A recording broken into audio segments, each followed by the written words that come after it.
Nessa aula de hoje nós vamos começar abordando aqui sobre o assunto de ângulos opostos pelo vértice. Primeiro tem aqui uma figurazinha simples. Ela mostra bem aqui o nosso conceito que nós queremos abordar de ângulos opostos pelo vértice. Qual é o significado? Temos aqui um vértice, um ponto de origem, um ponto de cruzamento de duas retas concorrentes.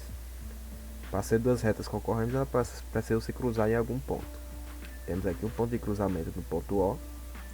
Aqui nesse momento de cruzamento ela forma quatro ângulos, que são esse aqui, esse outro e esse aqui. São esses quatro ângulos aqui, entre essas retas.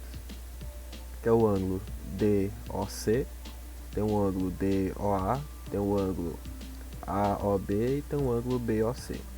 Esses quatro ângulos são formados a partir de uma reta, do cruzamento de duas retas. Dois ângulos opostos pelo vértice quando os lados de um deles são semi-retas opostas ao outro lado. Temos aqui, ó, que é basicamente, resumindo tudo, é que esse ângulo fica oposto ao vértice em relação a esse vértice aqui ao outro ângulo. Ou seja, fica ao contrário. E sendo em cima do vértice, fica ao contrário. Do mesmo modo que esse ângulo aqui, ele é oposto a esse outro ângulo aqui, pelo vértice, em relação ao vértice. Agora vamos ver aqui as propriedades do ângulo OPV. Esse OPV aqui é a sigla de opostos pelo vértice. Temos aqui a mesma figura. Dois ângulos opostos pelo vértice têm a mesma medida.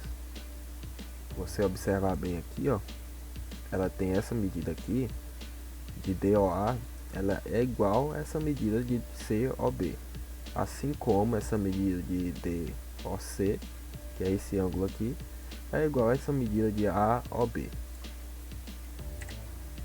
Agora, ângulos formados por duas retas cortadas por uma transversal. Primeiro vamos entender aqui o que é uma transversal. Tem esse exemplo prático do dia a dia aqui. Os lápis coloridos a seguir nos dão ideias de passe de reta. Cada lápis aqui, ó, você observar bem, como mostra a figura, representa uma reta. Aqui, ó, como todos eles se cruzam com alguns outros lápis, podem dizer que eles são concorrentes. Como tem aqui, ó, como eles se cruzam em um ponto, eles são concorrentes em alguns lápis, por exemplo. Tem esses aqui, eles são concorrentes com esses aqui, ó, por exemplo. Então, aqui já temos uma ideia de transversal, que é o que? No encontro de uma reta com a transversal, ficam determinados 8 ângulos. Aqui na transversal temos aqui, ó, 8 ângulos, mas vou já mostrar aqui mais na frente como se resume isso. Primeiro, o que seria a transversal? A transversal é quando ela se cruza em duas ou mais retas. Quando uma reta ela passa por cima de duas ou mais retas. Vou mostrar aqui a figura na frente, ela vai declarar melhor o que significa isso. Ela, como assim, ela forma 8 ângulos. Tem aqui, ó. Quando ela uma transversal, essa aqui é uma transversal T, a reta T, representada por letra minúscula. Lembrando sempre que retas a gente representa por letras minúsculas.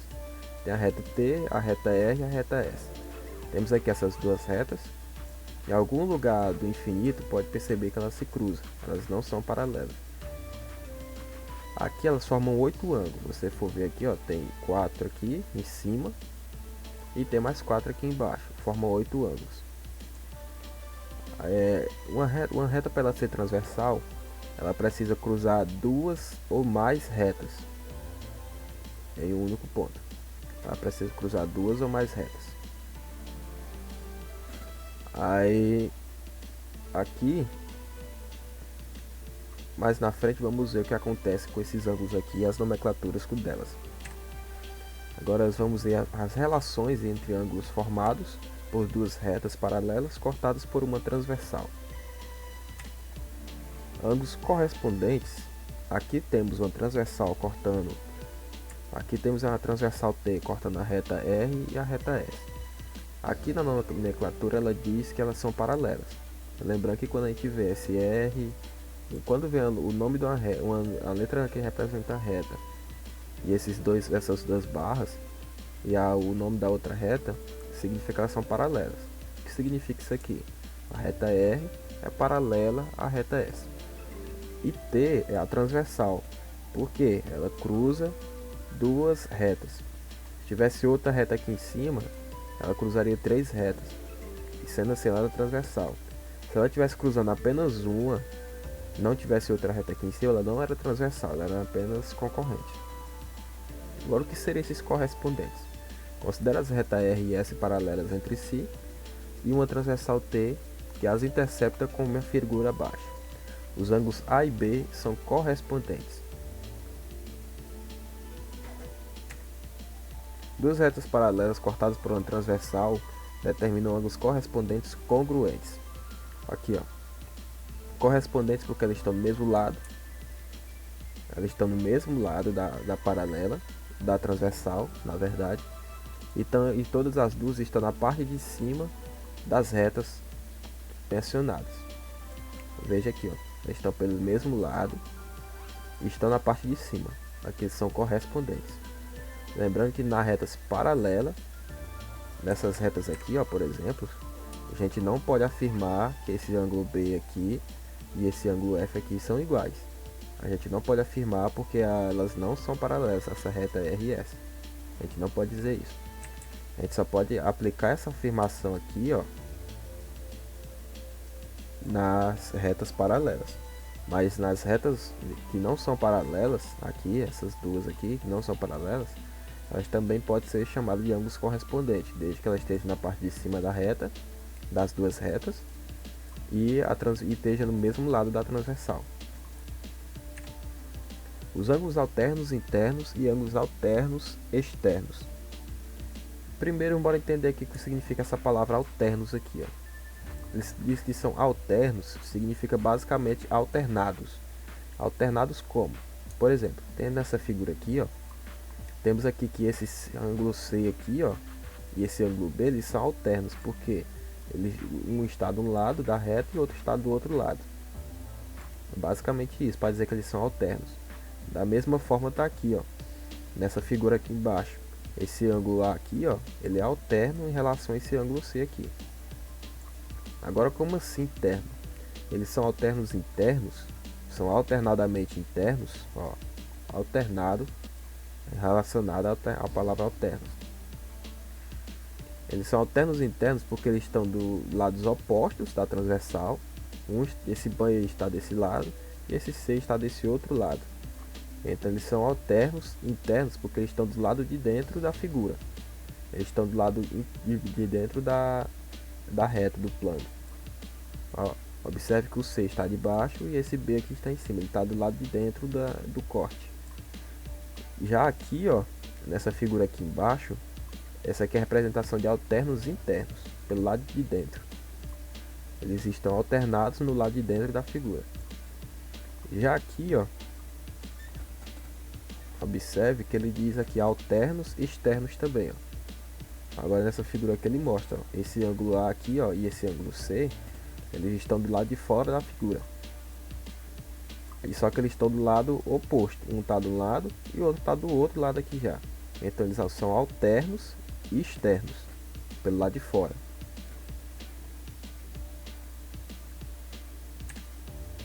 Ângulos colaterais internos e ângulos colaterais externos. Agora nós vimos a palavra que lá tinha alternos e que era alternado pelo outro lado.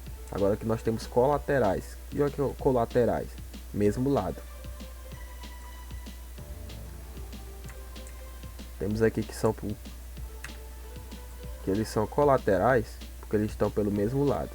Aqui, ó, esse ângulo A e esse ângulo C, eles são colaterais internos. Como assim? Como tem ângulos alternos, internos e externos, também tem os colaterais internos e os colaterais externos. Esses colaterais, eles são ao contrário dos alternos. Alternos é um do lado e outro de outro. Aqui os dois estão do mesmo lado, então a gente pode se dizer que ele é colaterais. E esse ângulo A e esse ângulo B aqui, eles são alternos porque um está de um lado e outro está do outro. Basicamente isso. E o colateral, ó, ele é esse A e esse C, eles são colaterais porque eles estão do mesmo lado da transversal. Da mesma forma que tem internos e internos, que são os alternos, então esses colaterais também tem. Aqui, ó. Se esse A ele tivesse aqui em cima e esse C tivesse aqui pelo lado de fora embaixo, eles seriam colaterais externos, porque ele estaria do mesmo lado da reta, mas estariam de fora das outras retas, estariam do lado de fora da figura. Duas retas paralelas interceptadas por uma transversal determinam ângulos colaterais internos ou externos suplementares. Como assim suplementares? Porque quando a gente pega essa medida aqui, ó, essa aqui, ó, e vai somar com essa outra, ela vai ter que me dar uma medida total de 180 graus. Por quê? Como as retas elas são paralelas, então elas daqui para cá tem a mesma medida que daqui para cá.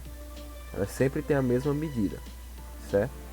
Quando a gente passa uma transversal em qualquer ponto, a transversal ela pode cortar em qualquer forma, não importa. Nas paralelas, as medidas sempre vão ser iguais assim, ó. Esse ângulo A ele vai ser igual a esse ângulo B, ele vai ser igual. E esse ângulo C vai ser sempre igual a esse ângulo aqui, ó, oposto. Da mesma forma que esse ângulo aqui, ele também vai ser igual a esse. E esse ângulo aqui vai ser igual a esse aqui. Lá na frente nós vamos ver um exemplo, vai explicar melhor, isso vai ajudar a entender melhor essa parte.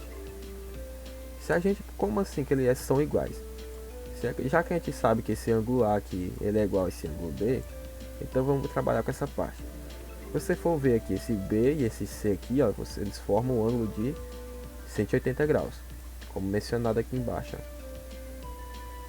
Aqui ele diz que ângulo A e o ângulo B são congruentes. Esse símbolo aqui, um igual e um tio em cima, ele quer dizer congruente. Congruente a gente já viu nas aulas anteriores que significa igual. Significa igual no termo matemático. No caso aqui, já que a gente tem que o ângulo A aqui, ele é incongruente esse ângulo B, então a gente quando somar com esse ângulo C, a gente vai ter um ângulo de 180 graus. Pois os ângulos são adjacentes suplementares, porque a soma deles vai dar 180. Logo podemos afirmar que A e C são suplementares, porque se a gente pegar, se esse ângulo aqui dá 180, ou se a soma desses ângulos aqui dá 180, então a soma desse ângulo aqui, ó, vai ter que dar 180 também.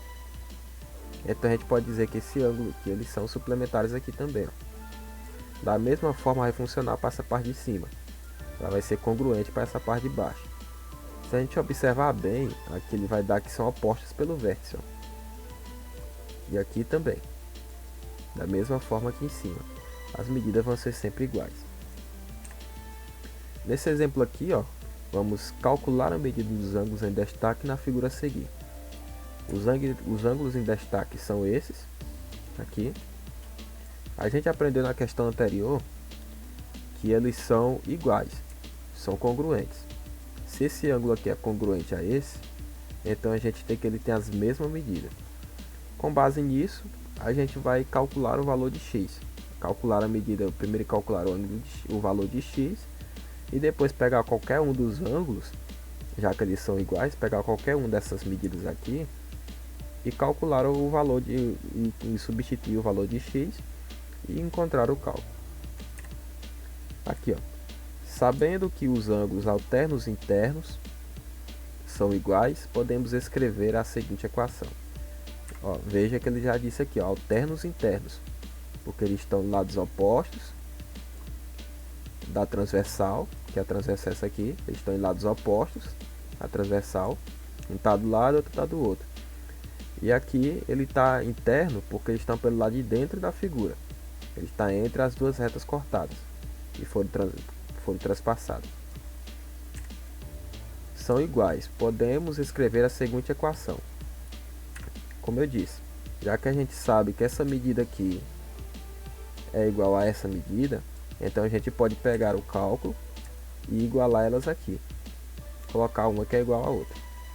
Aí vamos efetuar os cálculos, vamos trazer todos os valores. Aqui, ó, perceba que tem valores com x e valores sem x, são valores com variáveis e valores sem variáveis. No caso, vamos trazer todas as variáveis para o primeiro membro, que é antes do sinal de igual, e todos os que não tem variável para o segundo membro. Lembrando que ele sempre vai com o sinal invertido. Observe que ele está aqui, estava 4x positivo, ele veio para cá menos 4x. Como o 8x não foi mudado de lugar, ele fica lá mesmo, com o seu sinal igual. Aqui permaneceu 20, que já estava, e o 60 estava negativo, ele veio para cá positivo. Correto? Agora temos aqui, ó, depois que agora que está tudo organizado o cálculo, vamos pegar 8x menos 4x, vai dar 4x positivo, porque o sinal do maior do módulo é sempre positivo. Foi sempre aqui positivo, que no caso era do 8. E 20 mais 60 deu 80. Então temos que 4x é igual a 80. Agora, como aqui o 4 está multiplicando o x, nós vamos levar ele para o outro lado aqui, dividindo 80. Então temos aqui, ó, 4. Aí temos aqui 80 dividido para 4, x é igual a 20. Achamos o resultado da equação? Ainda não. Ele está pedindo o valor do ângulo. O ângulo a gente tem que é essa equação. Então a gente vai pegar lá e pegar aqui, ó, e igualar esse valor a zero. Para calcular os valores dos ângulos, basta substituir x na equação dada por cada um deles. Observe, vamos pegar essa equação aqui. Pegamos somente uma, porque já que as duas são iguais, então vai ter que dar a mesma medida. Então vamos pegar somente uma delas e botar aqui, ó, 8x menos 60. Ó, vamos substituir o valor de x aqui. X é igual a 20 no caso. Então a gente pegou lá e colocou 20 aqui. 8 vezes 20 vai dar 160. E menos 60 fica aqui também. Então a gente pega aqui e tem que o valor é 100. Certo? Então por hoje encerra nossa aula por aqui.